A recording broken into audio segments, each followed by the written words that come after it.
Bonjour à tous et merci de nous rejoindre sur ce live auteur Scientilivre où nous avons le grand plaisir d'accueillir cet après-midi Jean-Claude Duniac. Jean-Claude, bonjour. Bonjour. Voilà, alors je ne sais même pas si j'ai vraiment besoin de présenter Jean-Claude Duniac, mais allez, un tout petit peu quand même. Donc, Jean-Claude est un auteur essentiellement de science-fiction qui a été donc auteur de auteur de romans, auteur de très nombreux recueils, de nouvelles, hein, et Jean-Claude n'est pas que ça, hein, puisque Jean-Claude a eu une vie professionnelle, très, dense puisque, à l'origine, eh bien, il est, docteur en mathématiques, appliquées et donc il a travaillé sur les supercalculateurs. Voilà, donc moi, la première question que je voudrais poser à Jean-Claude, c'est, Jean-Claude, est-ce que tu as été auteur avant de travailler sur les supercalculateurs et aussi avant d'être rocker? Parce que je crois que tu es aussi un peu rocker. J'ai commencé par être rocker. Je commençais par faire des chansons, enfin des textes de chansons, des chansons aussi, quand j'avais entre 14 et 18 ans. J'ai essayé de monter un groupe jusqu'à 20 ans. J'ai perdu ma voix à 20 ans. J'ai fait ce qu'on appelle une seconde mue et donc ma carrière est foutue et à ce moment-là, il a fallu que je me mette à bosser à l'école un peu et donc j'ai fait un doctorat. Ah non, mais je parle sérieusement, ça s'est vraiment passé comme ça. Je te signale à un peu avant 20 ans, j'étais à Londres, je squattais pour essayer de faire un peu de la musique dans les rues, et cetera. Ça marchait pas bien d'ailleurs. Le monde n'était pas prêt, mais moi non plus, ça c'était clair. Et D'accord. par contre, j'ai rencontré à ce moment-là un gars qui était compositeur, qui faisait des musiques, des mélodies absolument superbes, alors que moi je suis pas très bon. Et par contre ses textes étaient, on va dire, bons. Et donc il m'a dit: Mmh. «Tes textes sont bien», et j'ai dit: «Tes mélodies sont super», et depuis on se quitte plus. Ça fait 40 et quelques années et on a fait, peut-être 500 chansons ensemble, je sais plus, je compte plus. D'accord, donc toi c'est toi qui tu t'es mis à écrire les textes en fait pour, Je me suis mis pour à ne ce faire que des textes. compositeur-là? Je ne suis Des textes, j'en ai toujours fait, des textes de chansons, j'en ai pratiquement, je ne veux pas dire, pratiquement un millier, les poèmes et les chansons. J'ai même un bouquin, j'ai publié une espèce de recueil de textes de chansons. C'est pas pour le plaisir de les vendre, c'est que c'est aussi une façon de les protéger. Pas seulement, il n'y a pas que la SACEM qui protège, mais là, ça protège en termes d'exécution. Voilà, donc j'ai fait ça. Et puis, on continue encore à en faire. On en a refait une il y a 3 jours. Tu vois, c'est tout Mmh, récent. d'accord. D'accord. Alors, la science-fiction, c'est un genre, qui se prête, très, très bien, au format, nouvelle ou novella. Donc tu en as écrit beaucoup, mais tu as aussi, écrit, des romans, hein, et dont certains sont très célèbres, hein, comme, Étoile mourante que tu as écrit en collaboration avec Ayerdal. Alors, comment est-ce qu'on aborde forcément différemment, une écriture de nouvelle et une écriture de roman? Alors, est-ce que tu as une préférence pour l'un, pour l'autre? Quel est l'abord différent que tu peux avoir? Bah, c'est pas seulement ce que je préfère, c'est ce que le sujet me raconte. Tu sais, en tant qu'écrivain, on décide pas de faire les choses. Tu le sais, tu es écrivain toi-même. Mmh. Donc, il y a un moment donné un truc qui t'arrive, il y a une idée qui se pose sur ta tête et tu décides, enfin, cette idée-là te dit: «Je suis une idée de roman» ou «Je suis une Mmh. idée de nouvelle». Il y a des fois, tu peux te planter. Mon avant-dernier roman, Mmh. qui s'appelle, «Trois hurrahs pour Lady Evangeline», tiens, je l'ai là, c'est celui-là. Ouais. C'était à l'origine une novella, qui a été publiée en tant que novella dans la revue Bifrost, et sauf que mon héroïne m'a dit: «Tu peux pas me laisser comme ça». D'accord. Et à ce moment-là, je me suis un peu creusé la tête. J'ai fait ça. Ça m'est arrivé aussi pour un autre roman qui s'appelle Rollover Amundsen, qui est une histoire complètement jetée de rock and roll. Tu sais, j'ai mis un rocker juste après la Troisième Guerre mondiale, quand il y a des zombies partout, et on l'expédie faire une tournée de rock avec un orchestre philharmonique zombie au pôle Sud, dans les bases de la CIA. Bon. Et évidemment, à partir de là, ça ne peut que merder. Et c'est le Mmh. but. Ça merde. Sauf qu'au bout de 2 chapitres, donc mon héros, l'histoire était terminée, mais enfin, cette partie-là de l'histoire était terminée, et mon héros était coincé sur la banquise avec ses zombies. Pareil, puis il m'a dit: «Tu peux pas me laisser comme ça». Donc, j'ai écrit le premier tome et j'envisage sérieusement d'écrire le deuxième qui complète et renforce ce qui s'est passé en premier. Mais c'est uniquement parce qu'il y a un héros complètement pété, quoi. Je veux dire, Mmh. j'adore l'idée d'avoir un héros rocker qui comprend rien et qui avance parce qu'il faut avancer, quoi. Mmh. J'aime bien les gens comme ça. J'en ai rencontré plein dans mon métier. Alors ce que tu viens de me dire là, ça m'inspire 2 chose. La première, pour ceux qui ne connaîtraient pas l'œuvre de Jean-Claude, effectivement, il y a un côté dans certains livres et certaines nouvelles, un côté un petit peu complètement pété, hein, comme il le dit si bien lui-même, hein. Donc tu as parlé effectivement de ce rocker sur l'Antarctique. On peut évoquer le troll aussi, qui est pas mal aussi dans son genre, voilà. Et aussi, autre chose qui me touche beaucoup, parce que voilà, en tant qu'auteur, tu dis: «Mon héroïne m'a dit, mon héros m'a dit», et ça, voilà, ça c'est quelque chose dont peut-être le public, les lecteurs n'a pas toujours conscience. C'est du lien très intime, qui peut se créer finalement entre les personnages et leurs auteurs. Est-ce que tu peux nous en dire, un petit mot de ça? Bah, c'est d'autant plus vrai pour moi que j'ai même fait une conférence TEDx sur le sujet, hein. Et c'est vrai que ce sont en général, en particulier pour les romans, ce sont mes personnages qui me tirent. Tu m'as parlé du troll. Bon, faut que j'explique un peu. J'ai travaillé pendant 40 ans dans une très grande entreprise aéronautique, Airbus, pour ne pas la nommer, qui est une entreprise extraordinaire. Vraiment, c'est un endroit très chouette parce que c'est là que le futur se crée. Et en même temps, c'est une grosse entreprise. C'est, je sais pas, 48 000 personnes, 16 000 personnes, rien qu'à Toulouse. Enfin, c'est beaucoup de monde. Et puis, quand tu as beaucoup de monde, ben, tu as des procédures, tu as des ressources humaines, tu as des structures, tu as des hiérarchies, tu as des trucs très compliqués. Quelquefois, tu as l'impression que c'est un gros bateau bien lourd qu'on n'arrive pas à faire avancer, même si tu sais que c'est moderne. Et moi, tout ça, je me suis dit, si on le mettait dans un monde de fantasy, si on imaginait un monde avec des nains, avec des, je sais pas, des licornes, des dragons, des machins, mais que ils aient inventé les ressources humaines, ils aient inventé les notes de frais. Et à partir de là, j'ai tout de suite mon personnage de troll, espèce de gros troll de pierre qui est contremaître au fond de la mine et qui s'occupe d'empêcher les nains de creuser trop vite, parce qu'un nain, ça creuse, ça ne sait rien faire d'autre. Et je me suis dit, à partir de là, tout est parti.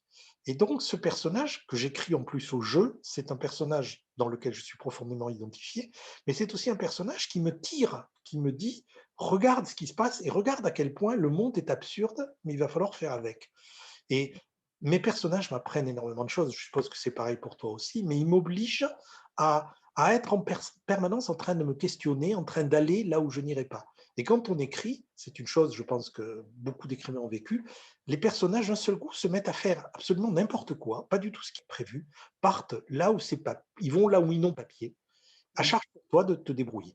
Et quand tu te dis, mais qu'est-ce qui m'arrive et qu'est-ce que je vais faire de ça, que tu vois littéralement les phrases se former sous tes doigts tout à et fait. tu as l'impression de n'y être pour rien, et que de temps en temps, le personnage se retourne, il te jette par-dessus son épaule, il te dit, t'occupe, je gère. Et c'est absolument mais terrifiant. C'est un sentiment dans lequel on dit, il y a quelque chose qui se passe, je contrôle rien, je gère rien, j'ai juste à faire confiance et à laisser faire. Et c'est le truc peut-être le plus difficile de ma vie d'écrivain, c'est d'apprendre à faire confiance à mes personnages. Mais jusqu'à présent, je dois avouer que Mmh. toujours amené quelque Ça s'est part. bien passé. Oui, non, ça effectivement, c'est, le moment où les personnages prennent le contrôle, hein. Je pense qu'effectivement, on l'a tous vécu, hein, donc où ils prennent le contrôle et où tu as juste l'impression que finalement tes doigts sont juste des intermédiaires, voilà, entre eux et le lecteur. C'est, mais c'est intéressant, ton témoignage est intéressant parce que c'est vrai que les lecteurs qui n'ont pas l'habitude d'écrire, ils ont souvent du mal un petit peu à imaginer, ça, qu'en fait, l'écrivain puisse perdre le contrôle finalement et que ce soit les personnages qui commandent. Très bien. Alors, je voudrais revenir sur quelque chose dont, on a eu déjà l'occasion de parler parce qu'on ne va pas cacher au public qu'on se connaît un petit peu quand même, Jean-Claude. Heu Quelque chose qui t'a beaucoup marqué, dans ta carrière d'écrivain, c'est ta rencontre avec Heyerdahl et ce livre Étoile mourante qui a été, écrit à 4 mains. Donc là aussi, écrire à 4 mains, c'est un défi, je pense, pour un écrivain. Est-ce que tu peux nous parler un petit peu de cette expérience? Alors, c'est un défi, certainement. Je dirais que c'est un peu moins un défi pour moi, peut-être, que pour d'autres, parce que déjà, je fais des chansons à deux. Mmh. Il y en a un qui fait la mélodie, l'autre qui fait le texte, mais on est tout le temps en train de se mêler de l'un et de l'autre. Mon compositeur est aussi parolier, donc de temps en temps, il me change des trucs ou il me propose des changements.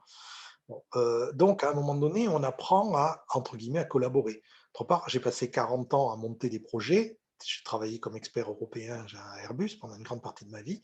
Et monter des projets, ça veut dire écrire des textes en collaboration, écrire des propositions à 40, 50, faire tout un tas de choses dans lesquelles on dilue sa propre identité dans l'identité commune. Bon. Mmh. À Yardal, ce qui s'est passé, c'est que quand ce type qui surgissait littéralement de nulle part a commencé à publier ses premiers romans au Fleuve Noir, on a tous dit, c'est un peu la même chose qu'avec Bordage, on s'est tous dit, mais d'où il sort ce type? Enfin, c'est quand même, il arrive, non seulement il est prêt, il est énorme, il fait des trucs que personne n'a fait avant lui, et on se dit, waouh! Mmh. Du coup, ben, on va voir. Moi, j'écris, je lui envoie un petit mot, puis je me dis, il faut qu'on se rencontre. Et ce qui s'est passé, le coup de chance qu'on a eu, c'est qu'il y a une année, en 92, où on a gagné tous les deux les prix de l'année. Lui, il a gagné le Grand Prix de l'Imaginaire pour son livre Demain une oasis, et moi, j'avais gagné le prix Rony Aîné pour Étoile morte, pardon, qui était le premier. C'était la première fois que le Fleuve Noir gagnait tous les prix de l'année. Ça leur est plus jamais arrivé d'ailleurs, mais bon, ça leur est arrivé ce coup-là. Donc, ils se sont sentis obligés de faire un cocktail. Et moi, Mmh. j'ai regardé, évidemment, et j'ai dit à mon épouse, je vais rencontrer Ayernal. Seul problème, tu débarques au Fleuve Noir, tu as, je sais pas, deux bureaux, deux grands bureaux occupés pour faire le cocktail, donc tu as 60 personnes, tu n'en connais pas un, c'est quand même dur, et tu te dis, il y a Ayernal là-dedans, je n'ai pas la moindre idée de la tête qu'il a, mais il faut que je le trouve. Il y avait pas Google à l'époque. Il n'y avait pas Google. Et j'ai vu, oui, c'est ça, on ne savait pas, puis à l'arrière des livres, il n'y avait pas la photo des gens, il y avait des pubs de cigarettes. Si vous voyez, pour vous donner une idée. C'était un autre monde. Et Mmh. donc, je vois une dame, un peu grande, en noir, l'air assez sévère, là, comme ça, qui surveillait, qui regardait, comme ça, un peu. Je me dis, elle a l'air de savoir, je vais peut-être lui poser la question. Donc, je me suis approché, je lui ai dit, excusez-moi, elle m'a dit, qu'est-ce qu'il y a? Je lui ai dit, bonjour, je ne veux pas vous déranger, bonjour. Je cherche un certain Ayerdal. Elle m'a dit, vous êtes qui, vous? J'ai dit, bah, moi, je m'appelle Jean-Claude Dugnac. Et à ce moment-là, elle m'a empoigné. Alors, il faut imaginer, elle devait peser 60 kilos, et moi un peu plus. Elle m'a soulevé et elle a crié, Yal, je le tiens. C'était sa femme. D'accord. Donc, j'ai vu arriver cette espèce de grand type blond avec des cheveux sur les épaules, comme j'avais avant quand je faisais du rock. Ça l'a rendu tout de suite sympathique. Ça, il ne s'en est pas rendu compte, mais le fait d'avoir les mêmes cheveux que moi quand je me suis dit, lui, on peut se parler. Il m'a dit, Gignac, Ayardal, il faut qu'on se parle. J'ai dit, je suis venu pour ça. On a laissé tomber le cocktail, on s'est barré, on n'a vu aucun journaliste, personne. On s'est trouvé un bureau vide et on est resté à parler pendant des heures. Puis à partir de là, il m'a montré son bouquin en cours, j'ai montré mon bouquin en cours, on a fait des corrections, on a travaillé. Puis on s'est dit, on va écrire un petit truc ensemble pour s'amuser, petite nouvelle. Et puis la petite nouvelle, on a eu une bonne idée, alors c'est devenu une grosse nouvelle, on s'est dit, tiens, on peut faire un truc. Puis c'est même devenu un court roman, puis en cours, on s'est dit, ah putain, on a des idées, on pourrait faire un grand roman. Et puis à la fin, on arrivait à un truc qui était tellement énorme qu'on s'est dit, bon, il faudrait peut-être qu'on. Et ben, on l'a fini. Et puis on Voilà. sait qu'on ne le finirait pas tellement c'était gros, puis on l'a fini, et puis voilà, et le bouquin est sorti. Mais en fait, travailler avec Yal, c'était aussi la certitude de travailler avec quelqu'un qui savait faire des choses que je ne savais pas faire. Et Yal, Yal, c'est le surnom de Yardal, quand il voit que je peine sur un truc, il me regarde, il me pousse, il me dit, regarde. Et puis il me montre. Et puis il m'explique comment il fait. Mmh.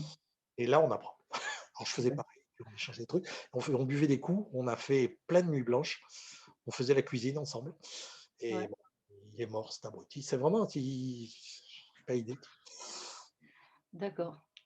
Ouais, c'est une belle histoire, une belle rencontre, hein, parce que, bah, voilà, parce que la vie, hein, c'est fait de rencontres, hein, c'est fait de rencontres, c'est fait de choix, et voilà. Alors justement, je vois qu'on nous de on te pose cette question.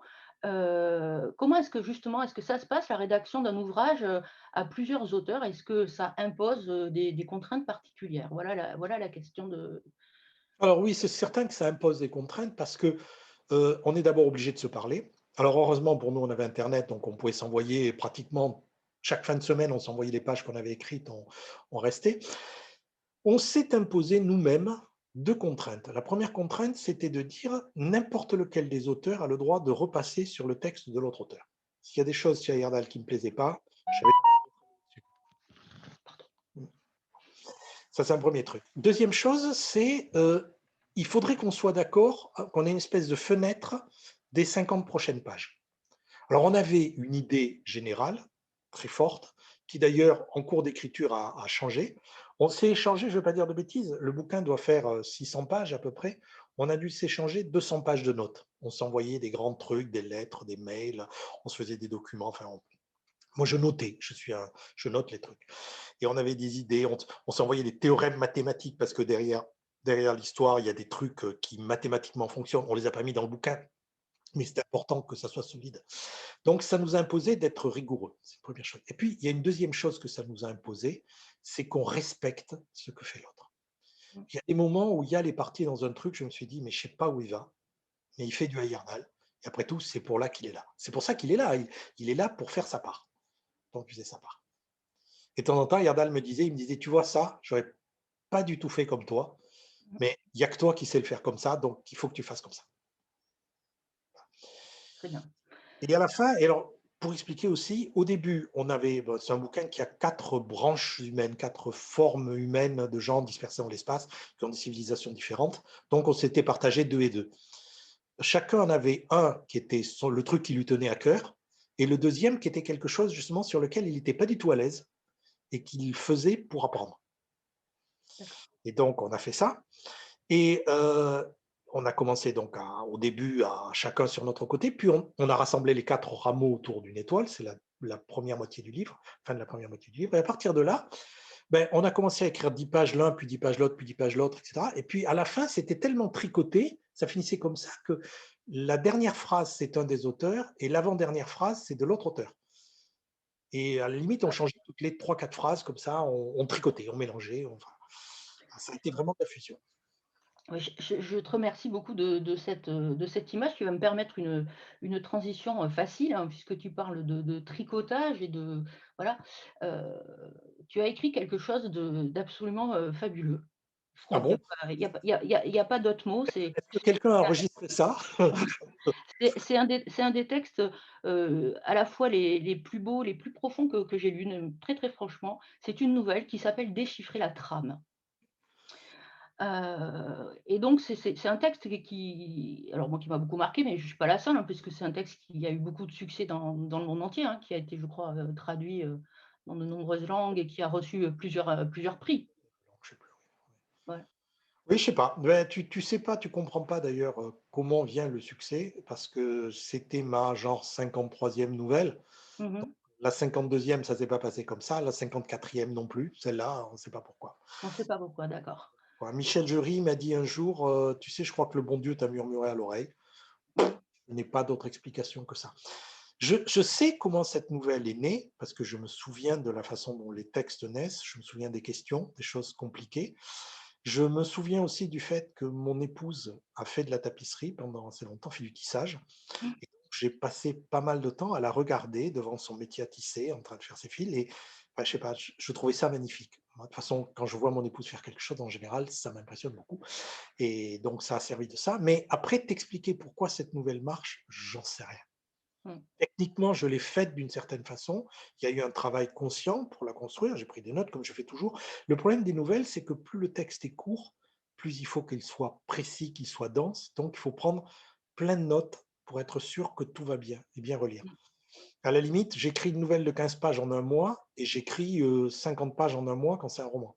Ouais, voilà. Pas pareil.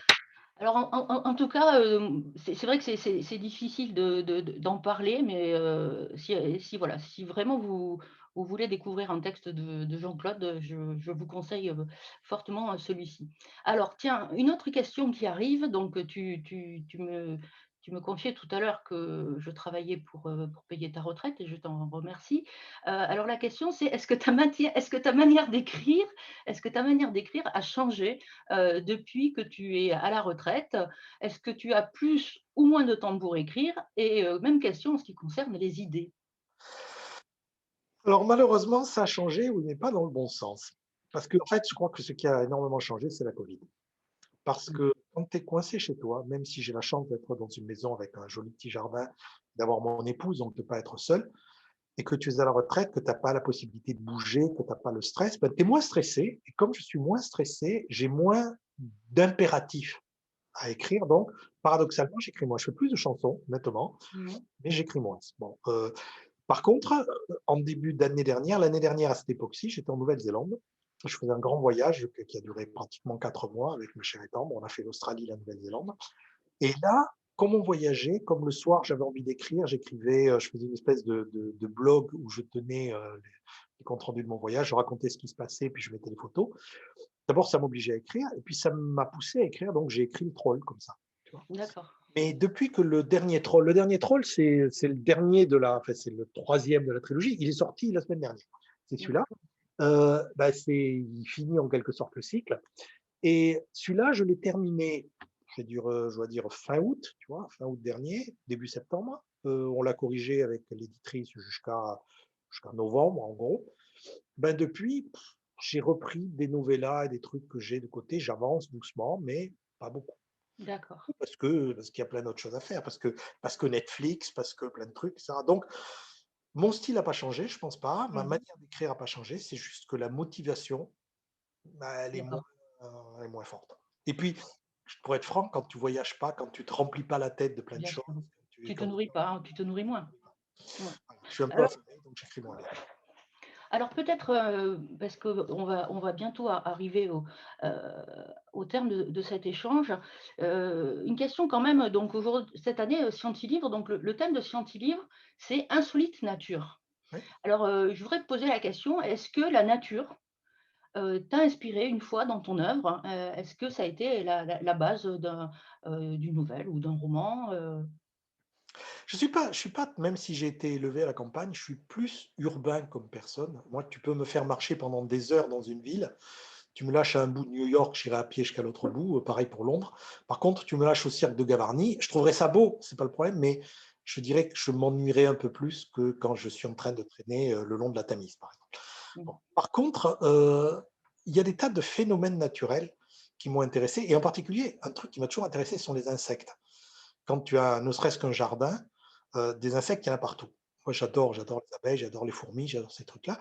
Et à un moment donné, j'ai écrit donc une première novella, le bouquin que je vous avais montré là, qui s'appelle Trois hurrahs pour Lady Evangeline, l'avant-dernier.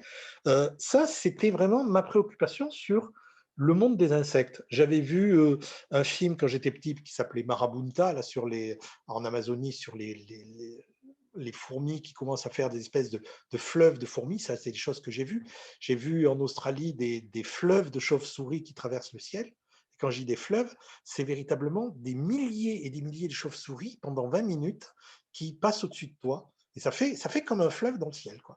Donc tout ça, tous ces phénomènes de colonies, je me suis dit qu'il y a quelque chose à en faire, et surtout comment nous, qui sommes des individualistes, nous réagissons face à une intelligence constituée de milliers d'unités. Et comme en plus, en tant qu'informaticien, je travaillais justement sur les algorithmes, ce qu'on appelle les algorithmes sociaux, les algorithmes de ce genre de choses, à un moment donné, je me suis dit, OK, plongeons un personnage qui m'intéresse dans une forme d'intelligence complètement différente pour savoir qu'est-ce que ça peut donner. Et donc, j'ai pris une malheureuse gamine de 16 ans, à qui j'ai collé tous les problèmes du monde, qui est devenue une vraie personne, une chieuse finie, mais une vraie personne. Je l'ai mis dans une situation terrifiante, et à ma grande surprise, parce que c'est vraiment un truc, j'étais persuadé que la ruche allait la bouffer. C'est elle qui a bouffé la ruche. Et qui en est sortie et qui a fait quelque chose avec ça. Et là, je dois avouer que, tu vois, on parlait du personnage. Là, mon personnage m'a bluffé. Et puis, en me disant, t'occupe, je gère, elle a géré comme une grande. Et j'ai Mmh. beaucoup appris de sa capacité de survie. Voilà. Et donc, la nature m'a inspiré, je dirais, plus par l'étrangeté qu'elle représente par rapport à nous, que par. Je suis pas fan de la nature, le côté sympa, les fleurs, les petits oiseaux et tout ça. C'est pas ça qui m'intéresse. Ce qui m'intéresse, c'est plutôt le côté complètement incompréhensible, tout un tas de mécanismes naturels autour de moi. Et ça me fait m'interroger. C'est complexe, donc ça m'intéresse. Oui, donc c'est vraiment le côté, insolite finalement de la nature. Absolument. Voilà. Et d'ailleurs, tu parles justement des sociétés, je rappelle à nos spectateurs que tout à l'heure, il y aura une conférence justement sur les sociétés, animales, Ouais. en particulier sociétés animales d'animaux, dont on parle moins que les fourmis ou les abeilles, et qui sont des animaux assez surprenants. Très bien. Hem, je voudrais te poser la question, de la transmission. Heu La transmission, alors je ne parle pas de la transmission à travers tes œuvres, mais la transmission de ton art. Est-ce que c'est quelque chose que tu aimes faire, de faire des ateliers d'écriture, d'essayer de guider, voilà, d'essayer de transmettre? Ou est-ce que tu penses que c'est quelque chose qui est tellement, comment dirais-je? Inné finalement, que c'est quelque chose qui est difficile à apprendre, écrire, qu'il y a pas de truc, qu'il y a pas de technique, que c'est on sait ou on ne sait pas? Parce qu'il y a plein de gens qui disent: «Mais moi je suis pas capable d'écrire», parce qu'ils pensent qu'ils sont pas faits pour ça. Est-ce que tu penses pas que quand même, on peut apprendre des trucs et que les auteurs peuvent être éventuellement, les passeurs un petit peu de ça? Est-ce que toi tu fais ça? Est-ce que ça Moi, je t'intéresse? fais ça, oui, c'est clair. Moi, d'abord, je suis persuadé qu'on peut apprendre à écrire. Je ne dis pas qu'on peut devenir un grand auteur, Mmh. parce que ça dépend de plein de facteurs et on ne sait pas d'où ça sort. Par contre, apprendre à écrire bien, apprendre à écrire utilement, apprendre à transmettre par l'écrit ce qu'on sait, ben, c'est un peu comme apprendre à faire la cuisine. Tout le monde ne devient pas un super cuisinier qui fait des choses extraordinaires, mais apprendre à cuisiner correctement des choses qui sont savoureuses, tout le Mmh. monde comprend. Ben, mon boulot, moi, je fais des ateliers d'écriture et c'est depuis pratiquement que j'ai commencé que je me suis tourné vers mes camarades écrivains au début des années 80 en leur disant: «Mais comment tu fais?» Mmh Et mh. j'avoue que la plupart m'ont répondu: «Bah, je sais pas, je le fais, c'est tout». Et j'ai dit: «Non, mais il doit y avoir, je sais pas, tu as des astuces». C'est pour ça qu'on me parlait d'Heyerdahl. Travailler avec Heyerdahl, c'est tout mettre sur la table. Je fais comme ça, de telle façon, pour telle raison, et ça fonctionne dans tel cadre, de telle manière. Je dis pas: «Il faut», je dis: «On peut». C'est un peu comme quand tu es peintre, tu apprends à mélanger tes couleurs pour que ça fasse des couleurs, voilà. Donc je fais des ateliers d'écriture, j'en ai encore fait un ce matin et à Épinal en particulier, je fais un atelier d'écriture qui dure une journée et demie avec mon camarade Lionel Davoust et vraiment on se régale à faire ça chaque année. C'est un truc passionnant. Ça fait 10 ans que je le fais. Très bien. Bon, parfait. Alors, je pense qu'on va bientôt arriver au terme. Donc, effectivement, Jean-Claude, moi, j'aurais bien aimé, qu'on reste un petit peu plus longtemps parce c'est tellement riche, on aurait pu, dire, beaucoup de choses. Juste pour, terminer, te remercier, beaucoup et donc tu seras de nouveau présent sur Scientilivre, tout ce week-end, hein, Oui, et en particulier avec des collègues, mmh, réputés, voilà, donc on va pas manquer de te suivre. Donc moi, je suis très, très, très impatiente de voir comment vous allez nous parler de construire, une nature dans la science-fiction. Parce que je dois avouer qu'il me tarde beaucoup d'entendre ça. Voilà, donc je pense qu'il faut qu'on laisse, la parole à notre régie. Est-ce que c'est terminé? Vous pouvez me le confirmer?